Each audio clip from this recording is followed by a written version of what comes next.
welcome back to my channel. My name is Micah. Today I am starting the beginning of my series about reparenting yourself, and this is for anybody who wants to learn how to reparent themselves in the way that they never were parented growing up, or it's for people who are adults and they're healing from childhood abuse, or if they had a narcissistic parent or experienced any kind of lack of parenting. And this is so important because learning the skills you never learned when you were younger and growing and getting older and not having those skills can make life really, really hard. You can struggle and suffer with anxiety and depression and, the lack of communication skills. And this is what I'm here to do, is to teach you how to reparent yourself. And yes, I am somebody who has had to reparent myself because I'm an adult child of narcissistic abuse. I grew up with a narcissistic father and an alcoholic mother. So I'm my mom.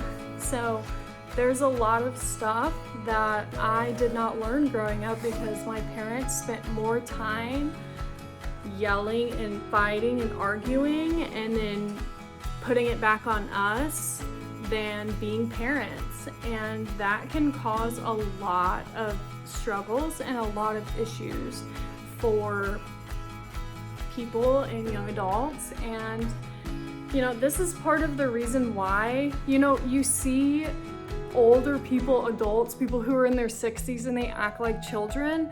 It's because they're literally an adult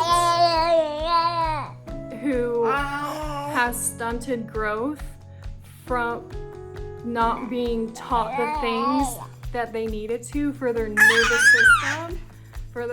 system to grow properly in the way that it needs to.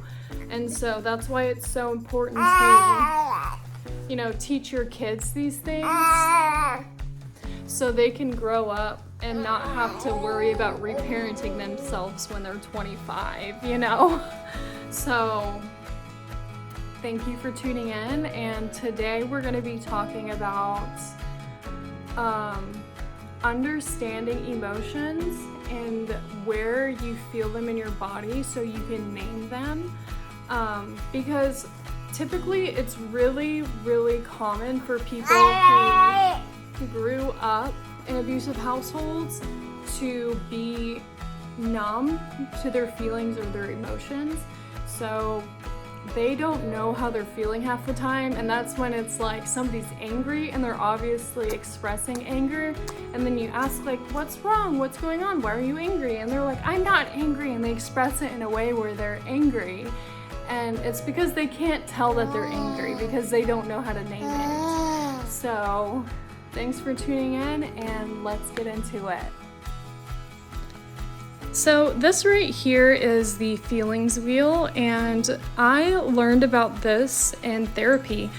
And so this is very helpful when it comes to just naming your emotions. And this is aside from feeling them. So here we've got surprised, bad, fearful, angry.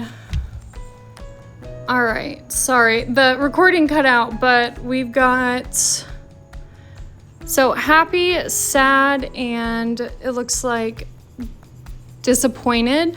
I can't there's some kind of recording thing covering the other ones, but obviously you can read them.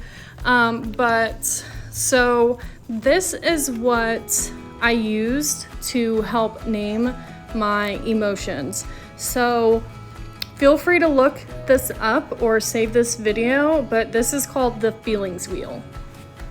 And one thing that I really love about this is that it has all the subcategories under the category of the emotion. So it is super helpful when you're even trying to name emotions that you are not quite sure what they are. You're just like, I'm angry, but what kind of anger is it? And this is super helpful for that.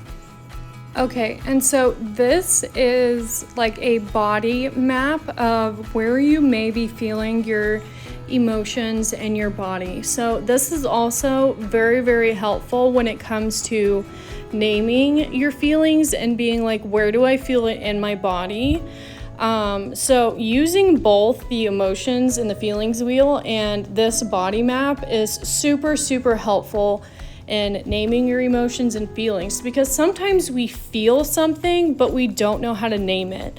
So that's why these two go so well hand in hand. So my suggestion for you is to, while you're learning your emotions and your feelings and learning how to feel them in your body, go ahead and look up the feelings wheel and the body map of emotions, so you can start practicing that.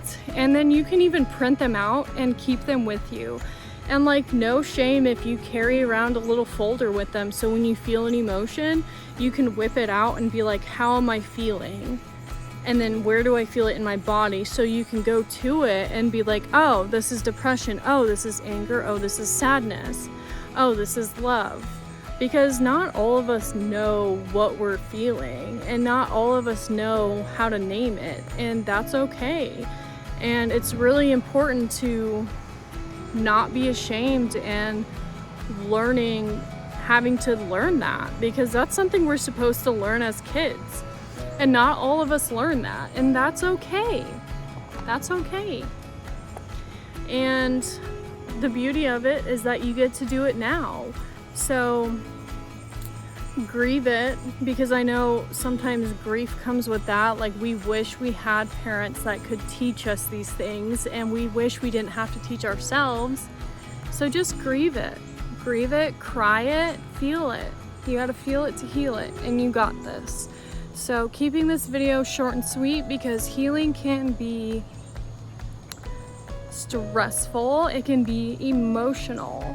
So save this video, share it with somebody who needs it, and let's start feeling it to heal it, naming our feelings and emotions, and knowing where we feel it in our body so we can know how we're feeling. Have a great night, and thank you so much for tuning in. Subscribe for more and stay tuned. I'm not quite sure what the next video is going to be yet, because I've got a list, but off the top of my head I'm not entirely sure. So just stay tuned for part 2. You got this. I believe in you. You are strong, you are resilient, and you are capable. You got this. Go after it.